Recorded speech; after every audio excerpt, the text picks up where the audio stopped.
नमस्कार दोस्तों, perfect success point में आपका हार्दिक स्वागत है। चलिए आज बढ़ते हैं क्लास 13 की तरफ। और हर बार की तरफ अपना क्लास पिछला क्लास है जो एक बार रिवीजन करते हैं, रीडिंग करते हैं, फिर आगे बढ़ते हैं ज़रूर। ठीक है, चलिए आप पीछे का रिवीजन करते रहिएगा। उम्मीद है आप रिवीजन कर रहे होंगे। देखिए बौने ग्रह के बारे में हम लोगों ने यम के बारे में पढ़ा था। प्लूटो, आईयूयू ने इसका नाम क्या रखा था? 1,34,340 रखा था। इसकी खोज 1930 में क्लाड टामोव ने की थी। ठीक है, क्लाड टामोव ने की थी यम की खोज। प्लूटो को ग्रह से बौना ग्रह की श्रेणी में 2006 में रखा गया था। अच्छा, आईयूयू के प्राग सम्मेलन में प्लूटो को ग्रह की श्रेणी से निकालने का कारण क्या था? तो आकार में यह चंद्रमा से छोटा था। बस मेरी बात सुनिएगा जो बच्चे पढ़ चुके हैं। कक्षा का वृत्ताकार इसका नहीं था, कक्षा वृत्ताकार नहीं था, और वरुण की कक्षा को काट रहा था। यह 3 कारण थे। ठीक है, इसलिए वरुण यम को हटा दिया गया 2006 में। सेरस भी एक बौना ग्रह है। सेरस की खोज पियाजी ने की जो इटली के रहने वाले हैं। इसकी संख्या 1 से जाना जाएगा। इसका व्यास बुध के व्यास का 5वां भाग है। ठीक है, अन्य बौने ग्रह की बात की जाए तो चेरॉन एक नाम आएगा आपका, और एक 2003 यूबी 313 जिसे इरिस भी कहा जाता है। ठीक है, लघु सौरमंडलीय पिंड के बारे में आप देखेंगे तो एक क्षुद्र ग्रह आता है। क्षुद्र ग्रह मंगल और बृहस्पति ग्रह की कक्षाओं के बीच रहते हैं, सूर्य की परिक्रमा करते हैं। कृपया माइक बंद कर ले सभी बच्चे, इतना समझ में आप लोग को आना चाहिए। सूर्य की परिक्रमा, क्षुद्र ग्रह सूर्य के चारों तरफ ही घूमते रहते हैं। कहने का मतलब है, मतलब मंगल और बृहस्पति के बीच में रहते हैं तो धीरे धीरे घूमते रहते हैं। निर्माण, ग्रह के विस्फोट के फलस्वरूप टूटे टुकड़े से ही क्षुद्र ग्रह बनते हैं। ग्रह विस्फोट होता है, छोटा टुकड़ा बनता है तो क्षुद्र ग्रह बन जाते हैं। क्षुद्र ग्रह जब पृथ्वी से टकराता है तो पृथ्वी के पृष्ठ पर विशाल गर्त बन जाता है, गड्ढा बन जाता है, जो कि मैंने आपको फोटो में दिखाया था। ठीक है, ओके। जिसे लोनार झील महाराष्ट्र का निर्माण हुआ है। फोरवेस्टा एकमात्र ऐसा क्षुद्र ग्रह है जिसे आप नंगी आंख से देख सकते हैं। क्वेश्चन आएगा फोरवेस्टा क्या है? तो एक क्षुद्र ग्रह है जिसे आप नंगी आंख से देख सकते हैं। ओके, ठीक है। धूमकेतु, सौरमंडल के छोर पर बहुत ही छोटे छोटे अरब पिंड विद्यमान हैं जो धूमकेतु कहलाते हैं या पुक्षल तारे कहलाते हैं। ठीक है, जो छोटे छोटे तारे हैं जो कि फोटो में आपको ऐसे फोटो में दिख रहा है, जो मैंने रिवीजन पिछला क्लास में पढ़ा दिया है। यह गैस और धूल का संग्रह होता है। धूमकेतु यह तभी दिखाई देता है जब सूर्य की ओर आता रहता है, यानी अग्रसर होता है। सूर्य किरणें इसकी गैस को चमकीला बना देती है। धूमकेतु की पूंछ हमेशा सूर्य से दूर होता दिखाई देता है। ठीक है, हैले नामक धूमकेतु का परिक्रमण काल 76 वर्ष है। यह अंतिम बार 1986 में दिखा था और अगली बार 2062 में दिखाई देगा। धूमकेतु हमेशा के लिए टिकाऊ तो नहीं होता, लेकिन धूमकेतु के लौटने का जो समय होता है वह निश्चित होता है। ठीक है, आप उल्काएं के बारे में देखेंगे तो उल्काएं प्रकाश की चमकीली धारी के रूप में होती है। ठीक है, और आकाश में क्षण भर के लिए दमकती है और फिर क्या होती है? यह लुप्त हो जाती है। ओके, यह क्षुद्र ग्रह के टुकड़े व धूमकेतु द्वारा छोड़े गए धूल के कारण बनते हैं। पूछा जाएगा कि उल्का कैसे बनती है? तो क्षुद्र ग्रह के टुकड़े हो जाते हैं तो उल्काएं बन जाती हैं। ओके, वह धूमकेतु द्वारा पीछे छोड़े गए धूल के कारण, यानी कि कहने का मतलब क्या है? जो धूमकेतु यह है और जो पीछे अपना जो पीछे जो यहाँ पे अपना छोड़ेगा, इससे धूलकण से क्या बनेगा? उल्काएं बनेगी। ठीक है, बुध के बारे में पढ़ा था हम लोगों ने कि बुध का व्यास 4878, परिभ्रमण काल इतना है 58.6 दिन, और परिक्रमण काल 88 दिन है। उपग्रह 0 है। शुक्र के बारे में देखा जाए तो व्यास 12,104 है। व्यास में नहीं पढ़ूंगा, आप पढ़ लीजिएगा। परिभ्रमण काल 243 दिन और परिक्रमण काल 255 दिन है। 0 उपग्रह है, चमकीला है। ठीक है, पृथ्वी के बारे में देखा जाए तो 29.9 घंटे में अपने अक्ष पर घूमती है और 365.26 दिन में परिक्रमण काल है। इसका उपग्रह एक है चंद्रमा, और इसे नीला ग्रह कहा जाता है जल के कारण। मंगल जो है यह 24.6 घंटे में अपने अक्ष पर घूमता है और 687 दिन में सूर्य के चारों ओर घूमता है। 2 उपग्रह है, फोबोस और डिमोस। लाल आयरन ऑक्साइड रंग के कारण होता है, लाल रंग। बृहस्पति जो होता है 9 घंटा 56 मिनट में अपने अक्ष पर घूमता है और 11 वर्ष 11 महीना इसका सूर्य के चारों ओर चक्कर लगाने में समय लगता है। 79 उपग्रह है, पीला होता है SO2 के कारण। शनि की बात की जाए तो 10 घंटा 40 मिनट में अपने अक्ष पर घूमता है। 29 वर्ष 5 महीना सूर्य के चारों ओर परिक्रमण काल है। 82 दिन उपग्रह की संख्या, मतलब 82 उपग्रहों की संख्या है, और काला होता है N2 के कारण इसका रंग। अरुण की बात की जाए तो 17 घंटा 14 मिनट अपने अक्ष पर घूमने में समय लगाता है। 84 वर्ष सूर्य के चारों ओर घूमने में समय लगाता है। इसके उपग्रह की संख्या 27 है अरुण की, और हरा रंग मीथेन के कारण होता है इसका। वरुण जो है 16 घंटा 7 मिनट में अपने अक्ष पर घूमता है। 164.8 वर्ष सूर्य के चारों ओर घूमने में लगता है, और 14 उपग्रह की संख्या है। हल्का नीला मीथेन के कारण होता है। ठीक है, और एनसीईआरटी के अनुसार बृहस्पति और शनि के उपग्रह की संख्या 53 लगभग माना गया है। चलिए इतना हम लोग रिवीजन करके आगे बढ़ते हैं 13 में। ठीक है, रिवीजन करना जरूरी है। मुझे पता है कि 5-7 मिनट तो वीडियो ऐसे ही बढ़ जाता है रिवीजन करवाने में, लेकिन यह भी एक ज़रूरी है जो मैंने अपने पढ़ाई के समय महसूस किया है कि ऐसा ऐसा अगर टीचर करवाए तो ज़्यादा बेनिफिट होगा। मैं वही सब करा रहा हूँ। ठीक है, ताकि रिवीजन करने से आपको याद जरूर हो जाए। चलिए देखते हैं। टॉपिक का नाम है पृथ्वी और उसका सौरिक संबंध। टॉपिक का नाम लिख देते हैं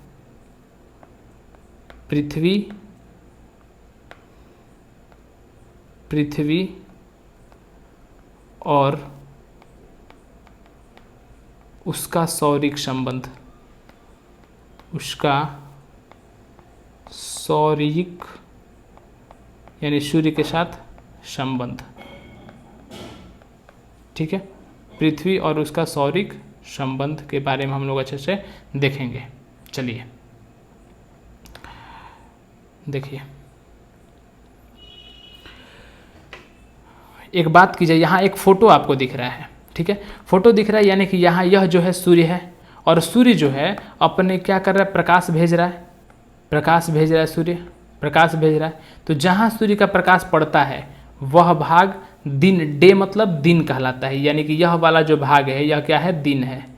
ठीक है, और बीच में एक लाइन, यह वाला भाग जो है, यह वाला भाग, पीछे वाला जो भाग है, यह पीछे वाला जो भाग है यह कैसा है, रात है अभी। ठीक है, पीछे वाला भाग क्या है, रात है, और यहाँ आगे क्या है, दिन है। फोटो में आपको अच्छे से लिखा है कि यहाँ नाइट है, यहाँ डे है। ठीक है, यहाँ नाइट लिखा हुआ है, ये वाला भाग नाइट लिखा हुआ है। देखिए, यानी कि सूर्य का प्रकाश जहाँ नहीं पड़ेगा वहाँ रात होगा, और जहाँ पड़ेगा वहाँ दिन होगा। तो दिन और रात के बीच में एक लाइन आपको यहाँ दिख रही है, ध्यान से देखिए, एक लाइन दिख रही है। इसी लाइन के दाहिने तरफ रात है, और लाइन के बाएं तरफ क्या है, दिन है। तो जो लाइन खींचा गया है उस लाइन को हम लोग बोलते हैं प्रकाश चक्र। क्या बोलते हैं, प्रकाश चक्र, यानी कि सर्कल ऑफ इल्यूमिनेशन इंग्लिश में बोला जाता है, प्रकाश चक्र। तो क्वेश्चन पूछा जाएगा प्रकाश चक्र क्या है, तो प्रकाश चक्र एक काल्पनिक रेखा है जो हम लोग मान लेते हैं। प्रकाश चक्र क्या है, एक काल्पनिक रेखा है, इसका नाम क्या है, प्रकाश चक्र। अगर यहाँ हो जाता तो बहुत अच्छा रहता, लिखा जाता तो टिकेगा ही नहीं। चलिए कोई बात नहीं। ये क्या है, एक प्रकाश चक्र है, सर्कल ऑफ इल्यूमिनेशन। तो इसी फोटो पे हम दिखा देते हैं प्रकाश चक्र। प्रकाश चक्र क्या है, सबसे पहला क्वेश्चन। तो प्रकाश चक्र जो है एक काल्पनिक रेखा है, काल्पनिक रेखा है, वैसे काल्पनिक रेखा जो पृथ्वी के प्रकाशित और अप्रकाशित भाग को बांट देती है। पृथ्वी के प्रकाशित यानी कि दिन वाले भाग जहाँ प्रकाश पड़ रहा है, एवं अप्रकाशित, प्रकाशित और अप्रकाशित भाग को बांटने वाली रेखा, भाग को बांटने वाली काल्पनिक रेखा, काल्पनिक रेखा। ठीक है, चलिए, प्रकाशित और अप्रकाशित भाग को बांटने वाली काल्पनिक रेखा जो है उसे बोला जाता है प्रकाश चक्र। आपको अच्छे से समझ में आ गया होगा कि अच्छा प्रकाश चक्र है क्या। ठीक है, आगे देखते हैं। यानी काल्पनिक रेखा है प्रकाश चक्र, सर्कल ऑफ इल्यूमिनेशन। ओके, अब आएगी पृथ्वी की गतियाँ। पृथ्वी की 2 गतियाँ हैं। अगर मैं बात करूँ कि पृथ्वी की कितनी गतियाँ हैं, तो पृथ्वी की 2 गतियाँ हैं। पृथ्वी 2 प्रकार की गति करती है। तो आप बोलिएगा कौन कौन सी गति, तो एक जो है घूर्णन गति, पृथ्वी दो प्रकार की गति करती है। एक कौन सी गति? घूर्णन गति करती है पृथ्वी, यानी अपने अक्ष पर गोल गोल घूमती है, जैसे लट्टू घूमता है, ठीक है। और एक होती है वार्षिक गति या परिक्रमण गति। परिक्रमण गति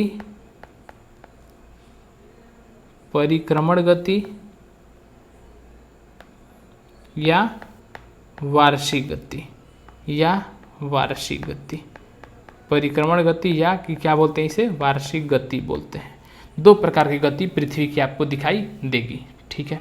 इस दो प्रकार की जो गति है उसके बारे में हम लोग अच्छे से पढ़ लेते हैं, ठीक है।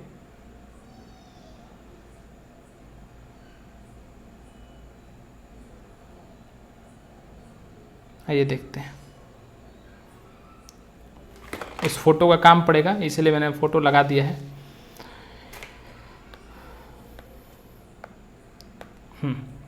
तो पहला आप लेंगे क्या? घूर्णन गति। तो घूर्णन गति में होता क्या है? तो घूर्णन गति में इसे घूर्णन या दैनिक गति भी कहते हैं। पहला इसका नाम और जानिए, घूर्णन गति का नाम क्या है? एक दैनिक गति, यानी कि इसके वजह से दिन होता है, दिन रात, समझिए। दैनिक गति यानी 24 घंटा का बात होता है, दिन रात इसके वजह से नहीं होता है। सॉरी, मैं क्या बोल दे रहा हूँ।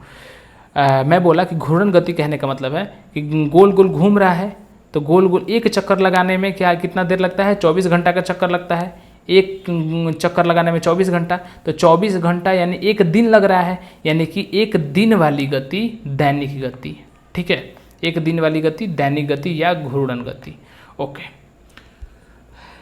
तो पहला बात आएगा कि आप सर घूर्णन गति में कुछ पॉइंट लिखवा दीजिए।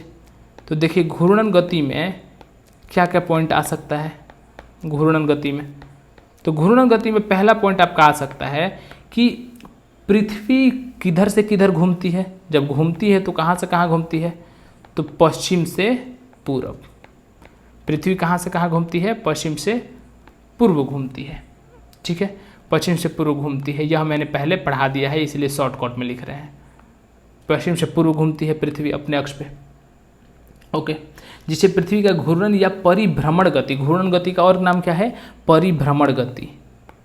परिभ्रमण, घूर्णन या क्या नाम है? परिभ्रमण गति। तो घूर्णन गति आ जाए, दैनिक गति आ जाए, परिभ्रमण गति आ जाए, तीनों क्या है? सेम है। इसके कारण दिन और रात होते हैं। चलिए, इसी कारण दिन और रात होते हैं, मैंने वहाँ गलत बता दिया।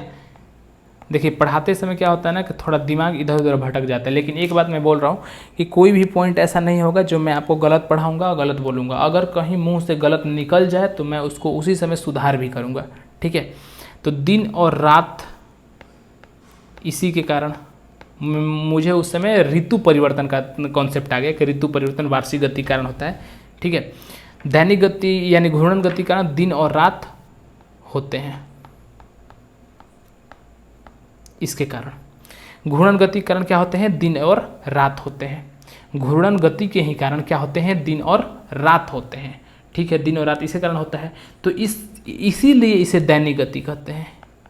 अतः इसे क्या कहते हैं? दैनिक गति, यानी दिन और रात होने वाली गति, दैनिक गति, ठीक है। दिन और रात होने वाली गति क्या है? दैनिक गति। इसीलिए इसे क्या बोला जाता है? दैनिक गति, ठीक है। यह भी पॉइंट समझ में आ गया। घूर्णन गति को परिभ्रमण गति कहते हैं, पहला पॉइंट आपने बताया। या पश्चिम से पूरब घूमती है पृथ्वी, दिन और रात इसी कारण होते हैं, घूर्णन गति के कारण। और दैनिक गति इसीलिए इसे कहा जाता है, ठीक है, ओके। अब आ जाइए परिभ्रमण गति, मतलब परिक्रमण गति। दूसरा क्या है? परिक्रमण। परिक्रमण मतलब परिक्रमा, यानी किसी के चारों तरफ परिक्रमा होता है। तो परिक्रमण मतलब सूर्य के चारों ओर गति वाली की बात हम कर रहे हैं, परिक्रमण या वार्षिक गति, ठीक है। परिक्रमण या वार्षिक गति की बात हम लोग अभी करेंगे अच्छे से। देखिए इसमें क्या है, पृथ्वी अपने अक्ष पर घूमने के साथ साथ सूर्य के चारों ओर भी घूमती है।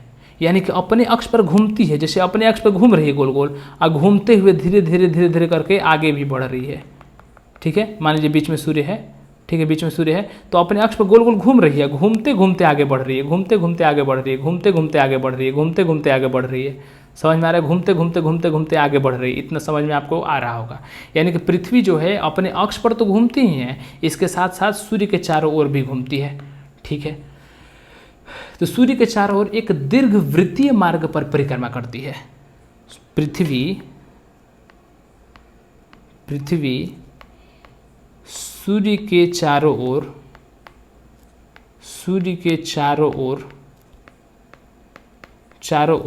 दीर्घवृत्तीय मार्ग, दीर्घवृत्तीय मतलब बड़ा वृत्त बना के, इन्हीं की छोटा थोड़ा में घूम गई। मतलब सूर्य यहाँ पे है तो सूर्य यहाँ है तो पता है कि दूरी बहुत ज़्यादा कवर करना है तो बहुत दूरी करना है तो बहुत बड़ा वृत्त भी बनेगा, तो दीर्घवृत्तीय कक्षा में गति लगाती है। ठीक है, पृथ्वी सूर्य के चारों ओर दीर्घवृत्तीय मार्ग पर परिक्रमा करती है,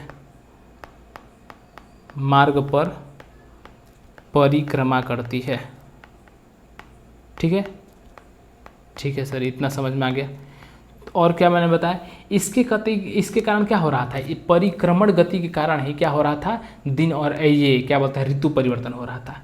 ठीक है, परिक्रमण गति के कारण ही ऋतु परिवर्तन हो रहा था। मैंने पिछला वीडियो में आपको अच्छे से पढ़ाया था, इतना आप लोग को समझ में आ रहा होगा। ठीक है, चलिए, यानी कि परिक्रमण के कारण क्या होता है, ऋतु परिवर्तन। ऋतु परिवर्तन, आप बोलिए कि ऋतु परिवर्तन कैसे होता है सर, तो थोड़ा सा कॉन्सेप्ट समझिए, थोड़ा सा से। जैसे मान लीजिए कि यहाँ सूर्य है, मैं कोशिश कर रहा हूँ समझाने का। ठीक है, कोशिश कर रहा हूँ। जब पृथ्वी का, यह पृथ्वी है, मान लीजिए यह लाइन मैंने खींचा हुआ है। ठीक है, कि मान लीजिए कील ठोक दिया, पृथ्वी मान लीजिए एक गोल वस्तु है, इसमें एक कील मैंने ठोक दिया। तो जब पृथ्वी घूमेगी अपने यहाँ, तो यह गोल घूम रही है, चूँकि गोल घूम रही है तो यह कील कभी यहाँ था तो कभी कील यहाँ, जब आएगी पश्चिम से पूरब तो कील क्या होगा, कभी यहाँ आ जाएगा, फिर अगला बार कील यहाँ आ जाएगा, मैंने कहा कि घूम रही है, अगला बार कील यहाँ आ जाएगा, अगला बार फिर गोल घूमेगा तो यहाँ आ जाएगा। यानी क्या होगा कि कुछ पहले यहाँ पे प्रकाश पड़ रहा था, ठीक है, फिर जहाँ अंधेरा वाला भाग था वहाँ अब प्रकाश पड़ेगा कुछ भाग, फिर यहाँ प्रकाश पड़ेगा। तो यानी कभी कभी कहीं दिन पड़ेगा, कहीं रात पड़ेगी, बहुत ज़्यादा दिन तक क्या होगा, ये बहुत ज़्यादा दिन तक कहीं कहीं सूर्य का प्रकाश पड़ेगा। यानी कहने का मतलब कभी दूर होगा प्रकाश पृथ्वी, कभी नज़दीक होगी। तो इस कारण भी क्या होता है, ऋतु में परिवर्तन होते रहता है। आप मतलब थोड़ा सा कॉन्सेप्ट समझ सकते हैं। ठीक है, क्योंकि यह क्या होता है कि चूंकि पूरा बड़ा मार्ग पे घूमती है ना, तो कभी सूर्य के पास आएगी तो गर्मी होने लगेगा, कभी सूर्य से दूर चली जाएगी, तो ऐसे करके होगा। तो अच्छा, यानी कि सूर्य के पास और दूर जाती रहती है। तो हाँ बिल्कुल, यह सूर्य है और सूर्य के जब घूमेगी तो कभी कभी क्या होगा कि पृथ्वी घूम रही है, तो पृथ्वी घूम रही है तो कभी नज़दीक आएगी, कभी दूर जाएगी, कभी नज़दीक आएगी, कभी दूर जाएगी। मान लीजिए पृथ्वी यहाँ पे है, तो जब पृथ्वी यहाँ पे है तो सूर्य के नज़दीक है, देख लीजिए दूरी, और पृथ्वी कभी यहाँ आई तो सूर्य से यहाँ दूरी बढ़ गया। दोनों स्थिति देख लीजिए आप, कभी सूर्य से स्थिति नज़दीक हो गई, कभी सूर्य से दूर हो गई। तो जब सूर्य से नज़दीक वाली स्थिति रहती है, जैसे यह पृथ्वी है, यह क्या है, यह मान लीजिए पृथ्वी है, यह मैं ब्लू कलर का बना देता हूँ आपको ताकि आपको अच्छे से समझ में आए। कलर जो है वही मैं बनाता हूँ। ठीक है, देखिए मान लीजिए कि यह क्या है, सूर्य है, यह हो गया आपका सूर्य। और जब सूर्य के चारों ओर जब पृथ्वी घूमती है तो कभी पृथ्वी मान लीजिए कि यहाँ है नज़दीक में, पृथ्वी मान लीजिए कि सूर्य के चारों ओर यहाँ है और यह घूम रही है, घूम रही है, घूम रही है, घूम रही है, घूम रही है, घूमते घूमते घूमते घूमते कभी बड़ा मार्ग पर जाएगी, कभी छोटा मार्ग पे आएगी और यहाँ पृथ्वी आ गई। ठीक है, यही पृथ्वी घूम रही थी तो घूमते घूमते कभी दूर गई, कभी नज़दीक गई। तो जब नज़दीक वाली स्थिति रहेगी, जब नज़दीक वाली स्थिति यानी यह वाली स्थिति जब रहेगी तो यहाँ पे सूर्य की क्या होगा, मतलब और यहाँ कंडीशन में इस समय क्या होगा, तो इसी समय को आप लोग अपसौर और उपसौर कहते हैं। तो पृथ्वी जब सूर्य से अधिकतम दूरी पर रहती है, क्या मैंने बोला, पृथ्वी जब सूर्य से अधिकतम दूरी पर, यहाँ पे ज़्यादा दूरी पे है, तो अधिकतम दूरी पे है, यहाँ पे मैं लिख दे रहा हूँ अधिकतम दूरी, अधिकतम दूरी। तो जब पृथ्वी जो है, यह पृथ्वी है, यह सूर्य है, यह पृथ्वी है, ठीक है। तो पृथ्वी जब सूर्य से अधिकतम दूरी पर रहेगी तो उस स्थिति को आप क्या बोलेगा, उस स्थिति को बोलेगा अपसौर। उस स्थिति को क्या बोलेगा, जब अधिकतम दूरी पर रहते हैं तो उसे क्या बोलते हैं, अपसौर। उसे क्या बोला जाएगा, अपसौर। इसे बोला जाएगा अपसौर की घटना, यहाँ अपसौर होगा। तो पूछा जाएगा कि अपसौर क्या है, तो पृथ्वी जब सूर्य से ज़्यादा दूर पे है तो उस स्थिति को बोला जाता है अपसौर। और ऐसी स्थिति कब आती है, तो सबसे ज़्यादा दूरी 4 जुलाई को होती है पृथ्वी। सबसे ज़्यादा दूरी पृथ्वी कब होती है, 4 जुलाई को। सबसे ज़्यादा दूरी कब होती है पृथ्वी, 4 जुलाई को। ठीक है, सबसे ज़्यादा दूरी कब होती है पृथ्वी, 4 जुलाई को। यानी कि जब पृथ्वी सबकी अधिकतम दूरी होगी तो उस घटना को अपसौर कहेंगे। ऐसी घटना होती है 4 जुलाई को। और जब पृथ्वी नज़दीक होगी, सूर्य की क्या होगी, नज़दीक होगी, नज़दीक, सबसे नज़दीक, कभी ना कभी सबसे नज़दीक आएगी, तो उस घटना को आप बोलिएगा उपसौर। उपसौर। और उपसौर की घटना कब होगी, तो उपसौर की घटना 3 जनवरी को होती है। 3 जनवरी को होती है। ठीक है, 3 जनवरी को होती है। अच्छा ठीक है, देखिए कहने का मतलब क्या है कि सूर्य जब बहुत ज़्यादा दूरी पर रहेगी, पृथ्वी जब बहुत ज़्यादा दूरी पर रहेगी तो उस समय की घटना को अपसौर बोलेंगे। और पृथ्वी जब नज़दीक पर रहेगी, पृथ्वी नज़दीक आएगी तो उस घटना को उपसौर बोलेंगे। समझ में आ गया। जैसे अब याद कैसे रहेगा, बस एग्जाम में इतना ही आता है। उपसौर कब होता है, 3 जनवरी को। अपसौर की घटना 4 जुलाई को। ठीक है, अपसौर क्या है, तो पृथ्वी सूर्य से जब अधिकतम दूरी पर रहती है तो अपसौर कहते हैं। उपसौर क्या है, तो पृथ्वी सूर्य से जब नज़दीक दूरी रहती है तो उसे क्या कहते हैं, उपसौर कहते हैं। कब होता है, 3 जनवरी। तो एक 3 एक 4 डेट याद रखिए। एक जुलाई में होता है, एक जनवरी में होता है। उप देखिए, ऊ 3 जैसा लिखा हुआ है।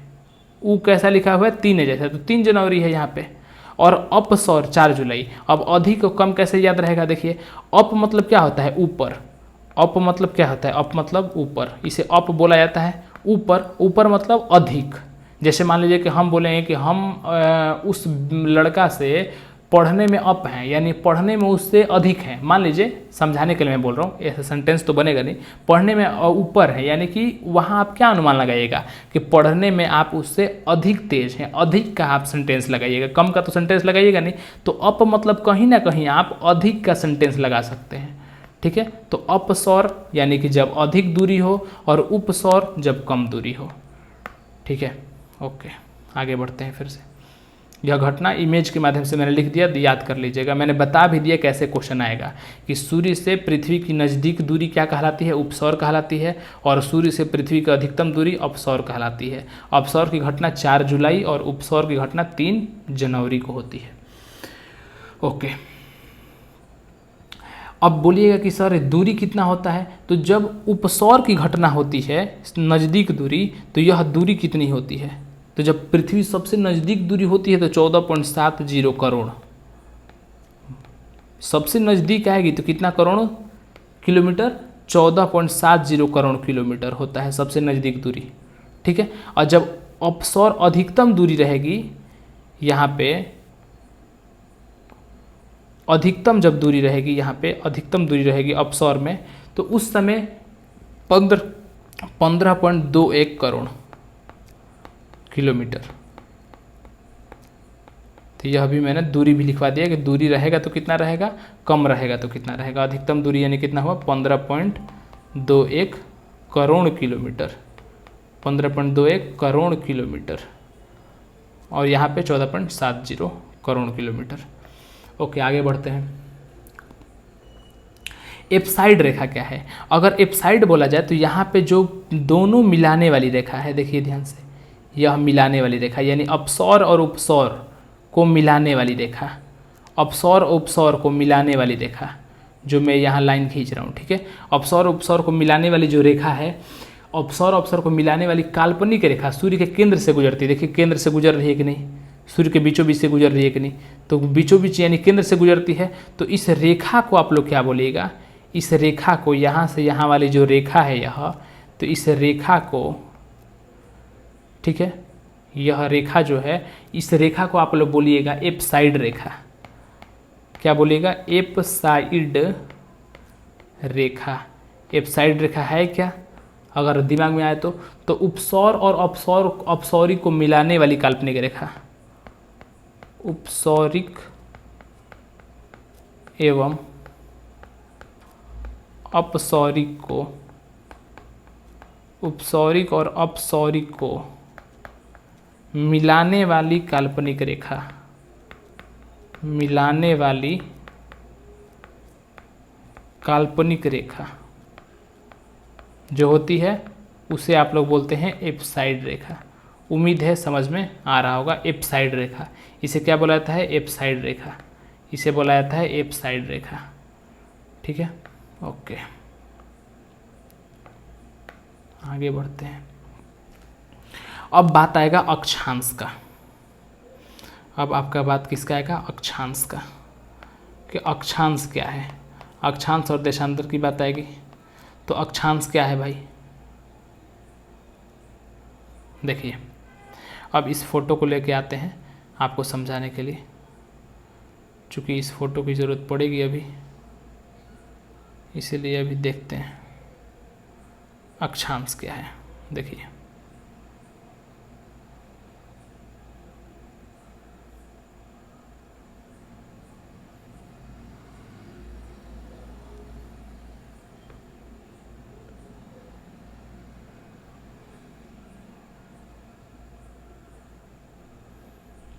देखिए यहाँ पे आपको क्या दिख रहा है। यहाँ पे अब जब आप देखिएगा तो देखिएगा कि यह पृथ्वी का फोटो है, ठीक है। और पृथ्वी के फोटो में अगर आपसे बात की जाए तो यहाँ पे बीचों बीच, यहाँ पे जहाँ मैं लाइन खींच रहा हूँ, ध्यान से देखिए लाइन को, बीचों बीच यहाँ पे, यहाँ लाइन है, यहाँ देखिए ये वाला लाइन, ठीक है। बीचों बीच एक लाइन है जिसे आप लोग बोलते हैं विषुवत रेखा, जो 0 डिग्री अक्षांश रेखा होती है। तो आप बोलिएगा अच्छा अक्षांश मतलब, तो जो लाइन आप ऐसे नीचे मतलब क्या बोलते हैं, धरती पर पड़ा हुआ लेटा हुआ लाइन देख रहे हैं, जो ऐसे ऐसे लेटा लेटा लाइन देख रहे हैं जो, ठीक है, लेटा लेटा लाइन देख रहे हैं, इसे आप बोलिएगा क्या है? यह अक्षांश रेखा है। यह गोल गोल रेखा है लेकिन लेटी हुई रेखा है। और एक रेखा आप देखेंगे, एक खड़ी खड़ी रेखा देखेंगे। देखिए एक खड़ी खड़ी ऐसे रेखा दिखाई दे रही होगी आपको, जहाँ पे मैं पेन चला रहा हूँ। पेन अभी दिख नहीं रहा होगा शायद, लेकिन ध्यान से देखिए, ध्यान से देखिए, खड़ा खड़ा वाला रेखा पे कहीं पेन में चला रहा हूँ तो खड़ा खड़ा वाला जो भी रेखा आपको दिख रहा है, देखिए खड़ा खड़ा वाला जो भी रेखा आपको दिख रहा है, खड़ा खड़ा वाला जो भी रेखा दिख रहा है ऐसे, ठीक है, तो इसे आप लोग बोलेंगे देशांतर रेखा, ठीक है। तो देशांतर और अक्षांश का छोटा सा मैं परिचय दिया कि रेखा है कौन सी, अक्षांश और देशांतर वाली, ओके, ठीक है। यानी कि सबसे पहले आप बात कीजिएगा 0 डिग्री की। सबसे पहले हम लोग बात किसकी करेंगे? 0 डिग्री। यह 0 डिग्री आपका अक्षांश है, ओके। तो अक्षांश के बारे में कुछ पॉइंट लिखते हैं, हम लोग पढ़ते हैं। इस फोटो को थोड़ा इधर करते हैं, साइड करते हैं, लिखा जाए।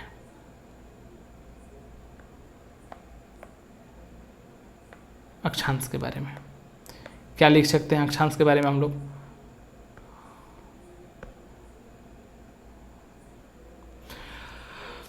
अक्षांश के बारे में हम लोग यह लिख सकते हैं कि विषुवत वृत्त से उत्तर और दक्षिण दिशा में, यानी कि अच्छा मैं पहले आपको दिशा का ज्ञान बोल दूं, जो इधर साइड है आपका, यह साइड पूरब है, यह वाला साइड क्या है? पूरब है। यह वाला साइड क्या है? पश्चिम है। ऊपर वाला साइड क्या है? उत्तर है। और नीचे वाला साइड क्या है? दक्षिण है, ठीक है। ऊपर उत्तर नीचे दक्षिण, तो ऐसे यानी ऊपर नीचे जो ऐसे दिख रहा है आपको लाइन, यह उत्तर दक्षिण हो जाएगा और यह क्या होगा? पूरब पश्चिम हो जाएगा लाइन, ठीक है, ओके। तो मैं बोल रहा हूँ क्या कि विषुवत वृत्त से, यानी विषुवत वृत्त यहाँ पूरब पश्चिम वाला जो मैं लाइन एकदम बीचों बीच में जो खींचा हूँ, इसके पूरब पश्चिम यह भी लाइन है, पूरब पश्चिम यह भी लाइन है, ठीक है। पूरब पश्चिम जो लाइन आएगी उसकी हम लोग बात करेंगे। अभी हम लोग बात करें हैं वृत्त की, 0 डिग्री। तो यह 0 डिग्री क्या है? अक्षांश रेखा है, ओके। तो 0 डिग्री अक्षांश रेखा यानी कि उत्तर और दक्षिण दिशा में स्थित किसी स्थान की कोणीय दूरी को अक्षांश कहते हैं। अब क्या यह पॉइंट लिख दिया? देखिएगा ध्यान से, इस बात को आपको समझाना भी है हमको। अक्षांश रेखा खींचा कैसे जाता है, चलिए अपने खुद से बनाते हैं। फोटो के सहारे रहेंगे तो दिक्कत होगा। ठीक है, यह रेखा हो गई और यह रेखा जो है आपकी हो गई 0 डिग्री अक्षांश रेखा। यह रेखा क्या हो गई 0 डिग्री अक्षांश रेखा, मान के चलिए यह हो गई 0 डिग्री अक्षांश रेखा। यहाँ पे 0 डिग्री अक्षांश, यह है 0 डिग्री अक्षांश बोलिए या इसे विषुवत रेखा बोलिए, कुछ भी बोलिए। अब इस 0 डिग्री अक्षांश के केंद्र से क्या होगा कि तुलना होगा। यहाँ से मान लीजिए कि मैंने एक लाइन लिया, यहाँ से एक लाइन लिया और लाइन ले जाके यहाँ पे 1 डिग्री देख रहा हूँ कि यहाँ 1 डिग्री हो रहा है कि यहाँ हो रहा है, कितना डिग्री हो रहा है देखिए।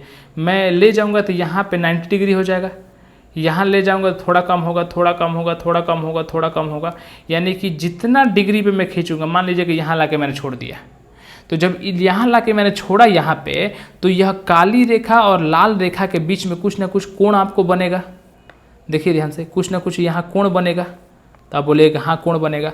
तो अगर 1 डिग्री का कोण खींचा जाए तो इसे बोलिएगा कि 1 डिग्री अक्षांश होगा। तो अच्छा 1 डिग्री अक्षांश यही बोलेंगे। देखिए ध्यान से सुनिएगा फिर से, मैंने क्या बोला कि वृत्त के केंद्र से अगर इस रेखा को मिलाया जाए और यहाँ 1 डिग्री पर खींचा जाए। मैं कितना पर खींच रहा हूँ 1 डिग्री पे, मैंने 1 डिग्री पर खींचा। तो 1 डिग्री पर खींचने के बाद 2 पॉइंट मिला, एक पॉइंट यह वाला मिला और एक पॉइंट यह वाला मिला। ठीक है, और इन दोनों पॉइंट को हम लोग मिलाते हैं, इस दोनों पॉइंट को हम लोग क्या करते हैं मिलाते हैं। चलिए, तो यहाँ जो बना 1 डिग्री अक्षांश बना। यह कौन सा डिग्री अक्षांश बना 1 डिग्री अक्षांश, यानी यह वाला रेखा जो है 1 डिग्री अक्षांश कहलाएगी। आप बोलिएगा कि अच्छा ऐसा होता है क्या, तो हाँ ऐसा ही होता है। यानी कि फिर से क्या होगा कि अगर नीचे की तरफ, यानी कि यह ऊपर जो है इसे बोलेंगे आप उत्तरी गोलार्ध,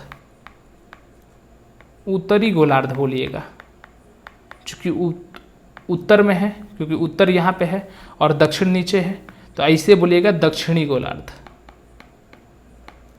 दक्षिणी गोलार्ध यानी गोला का अर्ध मतलब आधा, दक्षिण में जो गोला का आधा पड़ा हुआ है, तो दक्षिणी गोलार्ध, उत्तर में है जो उत्तरी गोलार्ध। तो अक्षांश से माप के जब आप इसे देखिएगा तो 1 डिग्री हो गया।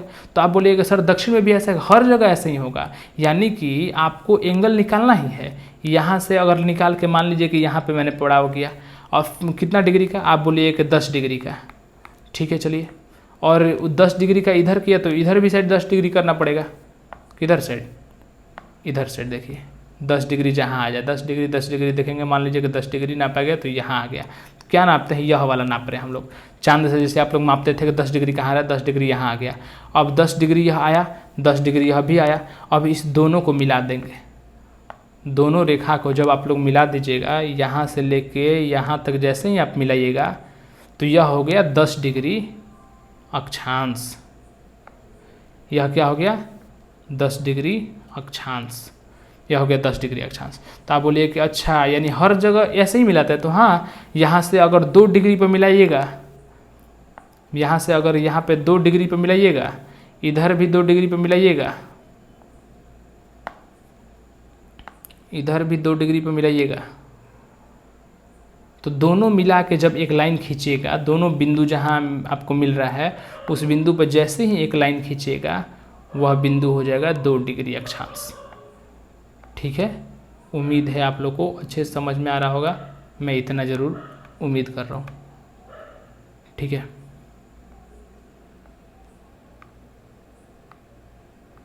ठीक है। तो देखिए मैंने डिग्री खींच के लाइन खींचा, यानी कि यहाँ पे मैंने बनाया 1 डिग्री, यहाँ पे 2 डिग्री, ऐसे ही करते कहीं 3 डिग्री आएगा, कहीं 4 डिग्री आएगा, कहीं 5 डिग्री आएगा। ऐसे करते करते करते करते कितना डिग्री तक खींचा जा सकता है। तो मैंने अभी आपको एक दिखाया इमेज के थ्रू कि इस यहाँ से खींचना है। जब यहाँ आपने किया तो 1 डिग्री, यहाँ किया तो 2 डिग्री, यहाँ 3 डिग्री, 4 डिग्री, 5, 6, 7, 8, 9, 10, 11, 12, 13, 14, 15, 16, 19, ऐसे करते करते करते करते 90 पे ऐसे सीधा जब आएगा तो कितना होगा 90 आएगा। जब सीधा आएगा तो अधिक से अधिक 90 आएगा। 90 से फिर से देखा जाए तो देखिए, फिर मान लीजिए कि यहाँ पे, तो यहाँ पे जब कीजिएगा तो मैंने क्या बोला, दोनों तरफ से दिखाया है। यानी कि यहाँ पे जब आप देख रहे हैं तो यहाँ कोण कितना बन रहा है, देखिए ध्यान से। तो अगर यहाँ से आप देख रहे हैं तो यहाँ का कोण देखिए, कोण 90 से तो कम ही बनेगा। तो हाँ, यानी अधिक से अधिक आप बनाएंगे तो 90 बनाएंगे, या तो यानी 90 बनाएंगे या 90 से कम बनाएंगे। तो ज़्यादा से ज़्यादा अगर मान लीजिए दोनों तरफ से, एक तरफ यह हो गया, मान लीजिए बायां तरफ से ले जा रहा हूँ, बायां तरफ से ले जाकर 90 पे छोड़ दिया, दोनों तरफ से लाना है, ठीक है। और एक तरफ और दायां तरफ से मैंने लाया, दायां तरफ से लाते रहते मैंने बोला कहाँ खींचना था, बोलिएगा 90 खींचे, तो मैंने जाकर 90 पर खींच दिया, 90 पर खींच दिया। तो यहाँ पे दोनों पॉइंट जहाँ मिला, तो दोनों पॉइंट अभी कहाँ मिला, दोनों पॉइंट यहीं का यहीं मिल गया। तो यहीं मिल गया, यानी कि यहीं पे एक लाइन बिंदु टाइप का हो जाएगा जिसे 90 डिग्री बोलेंगे, ठीक है। फिर यहीं पे क्या होगा, 89 डिग्री भी बनेगा, कहीं 89 डिग्री भी यहाँ पे जाके कहीं यहाँ मिलेगा एक लाइन, और फिर यहीं से यहाँ पे जाके यहाँ मिलेगा लाइन। और दोनों को हम लोग मिला देंगे, जब दोनों को हम लोग मिलाएंगे यहाँ से यहाँ तक, तो यह 89 डिग्री हो जाएगा। तो इससे आप बोलिएगा 89 डिग्री, 89 डिग्री। तो ऐसे ही करते करते करते करते 90, 89, 88, 87, कितना भी यहाँ 88 आएगा, 87 आएगा, करते करते, यानी कि 0 से स्टार्ट हुआ और 90 तक जाएगा अधिकतम अक्षांश, उससे ज़्यादा कम नहीं होगा। अधिकतम कितना कोण बन सकता है, 90। तो अधिकतम अक्षांश कितना रहेगा, 90। यानी कि देखिए ध्यान से, 0 डिग्री यह वाला है, तो यहाँ 1 से स्टार्ट हो रहा है, यह 1, 2 ऐसे करते करते 90 तक जाएगा। यानी 89 तो अक्षांश इधर हो गया, क्योंकि 89 और 0 तब मिला के 90 होगा ना, ठीक है। तो 89 तो यहाँ आ गया। अब देखिएगा अक्षांश, क्योंकि 1 से लेके आप जब काउंट कीजिएगा 90 तक, तब की मैं बात कर रहा हूँ। फिर 89 यहाँ आएगा ऐसे, और उसके बाद 0 डिग्री यहाँ आएगा। तो दोनों मिला के 89 और 89 और +1, यानी 18 कितना हुआ, 178, और प्लस एक 0 डिग्री वाला यानी +1, यानी कितना हो गया, 179। तो कुल अक्षांश रेखाओं की संख्या कितनी होती है, 179। 179 होती है कुल अक्षांश रेखाओं की लंबाई। अक्षांश समझ में आ गया होगा। तो यही लिखा हुआ है कि विषुवत वृत्त से उत्तर या दक्षिण दिशा में स्थित किसी स्थान की कोणीय दूरी को अक्षांश कहते हैं। कोण से दूरी निकालिएगा तो उसे अक्षांश कहते हैं, उत्तर और दक्षिण दिशा में। देखिए कोणीय दूरी आप कहाँ निकाल रहे हैं, कोणीय दूरी आप या तो उत्तर दिशा में निकाल रहे हैं, यह उत्तर ही ना है, जितना यह यहाँ से यहाँ घूम रहा है उत्तर है, और या यह क्या हो गया, यह दक्षिण हो गया।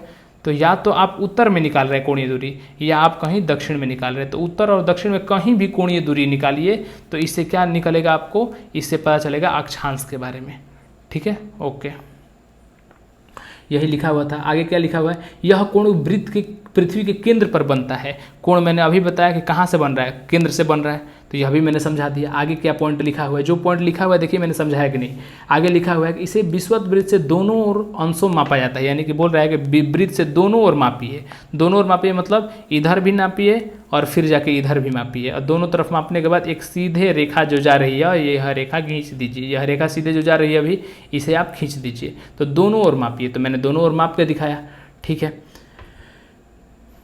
विषुवत वृत्त 0 अंश के अक्षांश को प्रदर्शित करता है, यानी विषुवत वृत्त यह ब्लैक वाला लाइन है, 0 डिग्री अक्षांश को प्रदर्शित कर रहा है यह लाइन, ठीक है। यह भी समझा दिया। विषुवत वृत्त के उत्तर और दक्षिण दिशा में 1 डिग्री के अंतराल से खींचे जाने पर 90 अक्षांश वृत्त होंगे, यानी कि यहाँ से यहाँ तक कितने अक्षांश, यहाँ से यहाँ तक जब आप खींचिएगा तो कितना होगा, 90 यहाँ पे होगा, और यहाँ से नीचे जब खींचिएगा तो इतने, यहाँ से जब 0 डिग्री 90 पाइएगा तो फिर 90 होगा, यहाँ पे 90 अक्षांश वृत्त होंगे। यानी किसी भी स्थान का अक्षांश 90 डिग्री से अधिक नहीं हो सकता है। अक्षांश अधिक से अधिक कितना होगा, यहाँ पे 90 डिग्री तक होगा। ओके, विषुवत वृत्त के उत्तरी भाग को आप उत्तरी गोलार्ध बोलेंगे, यहाँ मैंने पढ़ा दिया है उत्तरी गोलार्ध, और दक्षिणी भाग को दक्षिणी गोलार्ध बोलेंगे, यह भी पढ़ा दिया है मैंने, ठीक है। अक्षांश समानांतर क्या है, तो अक्षांश समानांतर मतलब देखिए ध्यान से, काल्पनिक रेखाओं का एक ऐसा समूह, जो भी आप रेखा यह देख रहे हैं, यह देखिए लिखने वाला पॉइंट नहीं, समझने वाला पॉइंट है। जो भी आप रेखा देख रहे हैं, यह रेखा जो भी अक्षांश रेखा आप देख रहे हैं, तो हाँ ठीक है, यह एक काल्पनिक रेखा। पृथ्वी पर क्या ऐसा कोई रेखा खींचा होगा, तो नहीं खींचा गया होगा। पृथ्वी पर भगवान आकर रेखा थोड़े खींचे होंगे, यह हम लोग अपने मन से खींच रहे हैं समझने के लिए कि हम मान लीजिए कोई देश है तो बता सके कि वह देश कहाँ खड़ा है, ठीक है। तो अच्छा, तो काल्पनिक रेखा का एक समूह जो पृथ्वी के चारों ओर पूरब से पश्चिम दिशा में विषुवत के समांतर खींचा गया है, यानी पूरब से पश्चिम। पूरब से पश्चिम मतलब देखिए, पूरब से पश्चिम कहने का मतलब है कि यह पूरब हो गया, यह हिस्सा पूरब हो गया, सॉरी यह पूरब हो गया, यह पश्चिम हो गया, तो पूरब से पश्चिम खींचा जा रहा है। देखिए पूरब से पश्चिम खींचा जा रहा है, तो पूरब से पश्चिम जो खींचा जाए तो इसे क्या बोलेंगे, अक्षांश कहेंगे। तो पूछा जाएगा पूरब से पश्चिम में खींचा गया जो रेखा है वह क्या कहलाता है, तो अक्षांश। अक्षांश कहाँ से कहाँ खींची जाती है, पूरब से पश्चिम। तो अक्षांश के बारे में पॉइंट अभी लिखेंगे, पूरब से पश्चिम घूमती है, पूरब से पश्चिम खींची गई रेखा। ओके, उसके बाद अक्षांश रेखा कहलाता है अथवा भूमध्य रेखा से एक समान कोणीय दूरी वाले स्थान को मिलाने वाली रेखा को अक्षांश कहते हैं। यानी क्या बोला कि भूमध्य रेखा से, तो हाँ भूमध्य रेखा से, फिर से ले लेते हैं इमेज को। देखिए भूमध्य रेखा से, मान लीजिए यह रेखा है, जो मैंने लिया फोटो बड़ा करके एक बार देखते हैं, यहाँ फोटो बड़ा करके समझते हैं। समझाने का हम भरपूर अपने तरफ से प्रयास करेंगे, जो आप खुद पढ़ के अच्छे से नहीं समझ पाइएगा वह समझाने का हम लोग प्रयास करेंगे, ताकि आपको समझने में कोई दिक्कत ना हो। टाइम भले लगेगा, लेकिन चूंकि यह क्लास आपके लिए है, ठीक है। देखिए क्या बोला कि भूमध्य रेखा से एक समान कोणीय दूरी वाले, जैसे यह 1 डिग्री है इधर, फिर यह भी क्या है 1 डिग्री है, तो एक समान कोण दूरी था और दोनों को मिला दिया गया। यह 2 डिग्री था और यह भी क्या था, 2 डिग्री था। एक समान कोणीय दूरी था तो दोनों को मिला दिया, तो एक समान कोणीय दूरी को मिलाने वाली रेखा ही अक्षांश रेखा कहलाती है। तो अच्छा ठीक है, ये समझ में आ गया। भूमध्य रेखा 0 डिग्री की अक्षांश रेखा होती है। मैंने यह भी लिखा है कि भूमध्य रेखा कौन सी अक्षांश रेखा है, भूमध्य रेखा 0 डिग्री। यहाँ देख लीजिए मैंने लिखा हुआ है कि भूमध्य रेखा कौन सी है, 0 डिग्री अक्षांश रेखा है। इसे क्या बोलते हैं, भूमध्य। भूमध्य क्यों नाम दिया गया, क्योंकि भूमि के मध्य में है। यह रेखा भूमि के मध्य में खींचा गया है, दोनों उत्तरी और दक्षिण गोलार्ध के एकदम बीचों बीच खींचा गया, इसलिए भूमध्य रेखा बोलते हैं इसे। तो भूमध्य रेखा के उत्तर में स्थित अक्षांश रेखाओं को उत्तरी अक्षांश आप बोलेंगे। जो भी उत्तरी गोलार्ध में अक्षांश होगा उसे क्या बोलेंगे आप लोग, उत्तरी अक्षांश। उत्तरी अक्षांश। उत्तर में जो उत्तरी गोलार्ध में क्या होगा, उत्तरी अक्षांश, और दक्षिणी गोलार्ध में क्या होगा, दक्षिणी अक्षांश। दक्षिणी अक्षांश। दक्षिण में होगा दक्षिणी अक्षांश, उत्तर में होगा उत्तरी अक्षांश। इतना तो समझ में आ रहा होगा, ठीक है। भूमध्य रेखा के उत्तर में उत्तरी अक्षांश और दक्षिण में दक्षिणी अक्षांश है, और 2 अक्षांश रेखा की दूरी 111 किलोमीटर। जो 2 अक्षांश रेखा मैंने दिखाया, जैसे यह 1 डिग्री हो गई, यह 2 डिग्री हो गई, तो दोनों के बीच में दूरी होगा ना, जैसे 2 हो गई तो यहाँ 3 भी आएगा। देखिए ध्यान से, यहाँ 2 हो गई तो यहाँ 3 वाला भी अक्षांश रेखा आएगा, तो ऐसे करके 3 वाला भी आएगा, ऐसे करके 4 वाला आएगा, 5 वाला, सब आएगा। तो जो भी अक्षांश, कोई भी 2 ले लीजिए, कोई भी 2, जैसे यह और यह के बीच में 2 ले लीजिए, चाहे यह और यह के बीच में 1 डिग्री 2 डिग्री के बीच लीजिए, तो बीच की दूरी कितना होता है, 111 किलोमीटर। तो 2 अक्षांश रेखा के बीच की दूरी कितनी होती है, 111 किलोमीटर। 2 अक्षांश रेखा के बीच की दूरी 111 किलोमीटर। 2 अक्षांश रेखा के बीच की दूरी कितनी होती है, 111 किलोमीटर। 2 अक्षांश रेखाओं के बीच की दूरी होती है 111 किलोमीटर। ठीक है, उम्मीद है समझ में आ रहा होगा। अगर किसी को समझ में नहीं आए, लाइव वाले बच्चे को, तो आप पूछ सकते हैं। यह दक्षिणी गोलार्ध।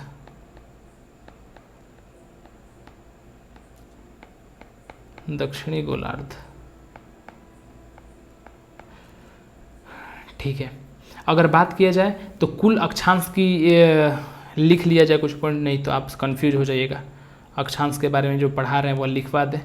पहली बात तो अक्षांश रेखाएं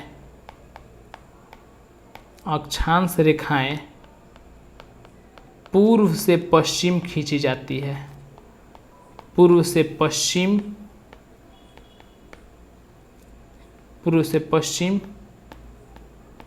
खींची जाने वाली कैसी रेखा है, समानांतर रेखा है। समानांतर मतलब समान अंतर है। जैसे 111 किलोमीटर मैंने बताया, सबके बीच में समान अंतर यानी 111 किलोमीटर होगा, वाली समांतर रेखाएं हैं। तो अक्षांश रेखा कैसी रेखा है, समांतर रेखा है। और जब कोई भी 2 चीज़ समांतर है तो क्या यह कहीं कटेगा, कहीं भी कटान बिंदु होगा, नहीं। जब तिरछा तिरछी कोई चीज़ जाता है तब ना कहीं जाके कट जाता है। यहाँ पे जैसे मान लीजिए तिरछा यह गया तो जाके यहाँ कट गया, और जब तिरछा कोई जाएगा नहीं, समान अंतर पर जाएगा तो कटेगा ही नहीं। यानी कि चूंकि यह समांतर रेखा है, यानी यह कभी भी 2 अक्षांश रेखा है, दो अक्षांश रेखाएं, कोई भी दो अक्षांश रेखाएं एक दूसरे को नहीं काटती हैं, एक दूसरे को नहीं काटती है। पहला चीज़, एक दूसरे को नहीं काटती है। कुल अक्षांश रेखाएं कितनी हैं? तो अगर बात की जाए कुल अक्षांश रेखाएं, तो कुल जो अक्षांश रेखाएं हैं 179 है। ठीक है, कितनी है? 179 है। कुल अक्षांश रेखाएं 179 है। क्योंकि क्या होता है कि ध्रुव पे जो होता है वह 0 डिग्री होता है यहाँ पे, तो यह रेखा माना ही नहीं जाता है, पॉइंट होता है। मैं अक्षांश रेखा की बात कर रहा हूँ, तो अक्षांश रेखा की बात कर रहा हूँ, तो यहाँ पे क्या हो गया? 189 हो गया। ठीक है, इतना समझ में आ रहा होगा। क्योंकि क्या होगा कि यहाँ से यहाँ जाएगा तो 0 डिग्री जो अक्षांश रेखा है इसे आप लोग काउंटर नहीं कर पाएगा, तो यहाँ पे जो जाइएगा बनेगा 89 अक्षांश रेखा, इधर भी 89 बनेगा अक्षांश रेखा, और एक 0 डिग्री वाला, यानी कितना हो गया? 179 अक्षांश रेखाएं आपको मिलेगी जो आपको खींचना पड़ेगा। ओके, ठीक है। देखिए, अगर यह पृथ्वी है, मान लिया पृथ्वी में, यहाँ आपको यह वाली रेखा जो है 0 डिग्री अक्षांश रेखा है, जो यह वाली रेखा है जो मैं रेड कलर से बना रहा हूँ, यह क्या है? 0 डिग्री अक्षांश रेखा है। इसे विषुवत वृत्त भी बोलते हैं या भूमध्य रेखा भी बोलते हैं। ठीक है, ओके। 0 डिग्री से आप ऊपर जाइएगा तो यहाँ 1 degree, 2 degree, 3 degree, 4 degree, 5 degree, 6 degree, 7 degree, 8, 9, 10, 11, 12, 13, 14, 15, 16, 17, 18, 19, 20, 21, 22, 23 और 24 के बीच में 23.5 आएगी। तो मान लीजिए कि यहाँ पे एक रेखा मैंने खींचा, यहाँ जो एकदम सटा के इसका आगे खींच रहा हूँ रेखा, मान लीजिए जूम किया है मैंने, तो जूम किया है, मान लीजिए यह 23 है रेखा, और 23 रेखा के बाद 23.1, 23.2, 23.3 ऐसे करके जाएगा उसमें भी, और मान लीजिए यह 24 है। तो 23 और 24 के बीचों बीच वाली रेखा कौन सी है? 23.5 है। ठीक है, यह 23 है, 24 है। यहाँ मान लीजिए कि यह 23 है, यह क्या है? 24 है। तो बीच वाली रेखा क्या होगी? 23.5 होगी। तो मैं बीच वाली रेखा की बात कर रहा हूँ। उम्मीद है आप समझ गए होंगे कि 23.5 क्या होता है। ठीक है, ओके। देखिए, तो 23.5 डिग्री जो उत्तर में अक्षांश, चूंकि यह क्या है? उत्तरी अक्षांश, उत्तरी गोलार्ध है, तो जो उत्तरी गोलार्ध में अक्षांश होंगे उसे क्या बोलेंगे? उत्तरी अक्षांश। और जो दक्षिणी गोलार्ध है उसमें जो अक्षांश होगा उसे बोलेंगे दक्षिणी अक्षांश। ठीक है, ओके। तो उत्तरी गोलार्ध में जो अक्षांश है उसमें 23.5 डिग्री वाला जो उत्तरी अक्षांश है, 23.5 डिग्री वाला जो उत्तरी अक्षांश है, 23.5 डिग्री वाला जो उत्तरी अक्षांश है उसे बोलते हैं कर्क रेखा। क्या बोलते हैं? कर्क रेखा। तो पूछा जाएगा कि बताइए कि कर्क रेखा किस अक्षांश को बोला जाता है? तो 23.5 डिग्री वाले अक्षांश को कर्क रेखा बोला जाता है।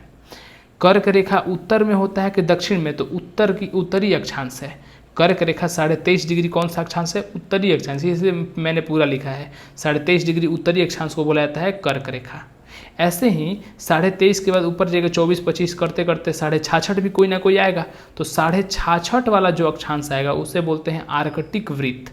क्या बोलते हैं? आर्कटिक वृत्त। पूछा जाएगा आर्कटिक वृत्त जो है कितना डिग्री अक्षांश को माना जाता है? तो 66.5 डिग्री को आर्कटिक वृत्त माना जाता है। ठीक है, और वैसे ही 23.5 डिग्री उत्तरी अक्षांश कर्क है, तो 23.5 डिग्री दक्षिणी अक्षांश क्या है? मकर रेखा है। 23.5 डिग्री दक्षिणी अक्षांश क्या है? मकर रेखा है। 23.5 डिग्री दक्षिणी अक्षांश क्या है? मकर रेखा है। तो मकर रेखा 23.5 डिग्री दक्षिणी अक्षांश को मकर रेखा कहते हैं, 23.5 डिग्री उत्तरी अक्षांश को कर्क रेखा कहते हैं। इतना याद रखिए, कर्क क्या है, मकर क्या है। यानी कि अगर शॉर्टकट में लिखा जाए तो इस रेखा को हम लोग बोलेंगे कर्क रेखा, इस रेखा को बोलेंगे कर्क रेखा, और जो दक्षिण वाली रेखा है इसे बोलेंगे मकर रेखा। क्या बोलेंगे? मकर रेखा। मकर रेखा। तो कर्क रेखा और मकर रेखा। 23.5 डिग्री उत्तरी अक्षांश कर्क रेखा, 23.5 डिग्री दक्षिण अक्षांश मकर रेखा है। 66.5 डिग्री उत्तरी अक्षांश आर्कटिक वृत्त है। 66.5 डिग्री उत्तरी अक्षांश क्या है? आर्कटिक वृत्त है। यह क्या है? आर्कटिक वृत्त है। और 66.5 डिग्री दक्षिणी अक्षांश की बात की जाए, 66.5 डिग्री दक्षिणी अक्षांश की बात की जाए तो अंटार्कटिक वृत्त है, इसे कहा जाता है। 66.5 डिग्री दक्षिणी अक्षांश को अंटार्कटिक वृत्त और उत्तरी अक्षांश को आर्कटिक वृत्त। आर्कटिक और अंटार्कटिक, दोनों शब्द याद रखिएगा। अंटार्कटिक दक्षिण में और आर्कटिक उत्तर में। 66.5 डिग्री उत्तरी अक्षांश आर्कटिक, 66.5 डिग्री दक्षिणी अक्षांश को बोलते हैं अंटार्कटिक। तो इतना आप लोग को याद हो गया होगा, ठीक है। और उम्मीद है आपको वीडियो ऐसे ही पसंद आ रहा होगा। 66.5 को हम लोग 66 डिग्री 30 ऐसे भी लिख सकते हैं। और समझ में आ गया। 23.5 को हम लोग क्या लिख सकते हैं, 23 डिग्री मिनट लिख सकते हैं ऐसे। समझ में आ गया, ओके। उम्मीद है आपको बहुत अच्छे समझ में आ रहा होगा। अगर वीडियो पसंद है तो इसे लाइक ज़रूर करें, शेयर ज़रूर करें। और वीडियो को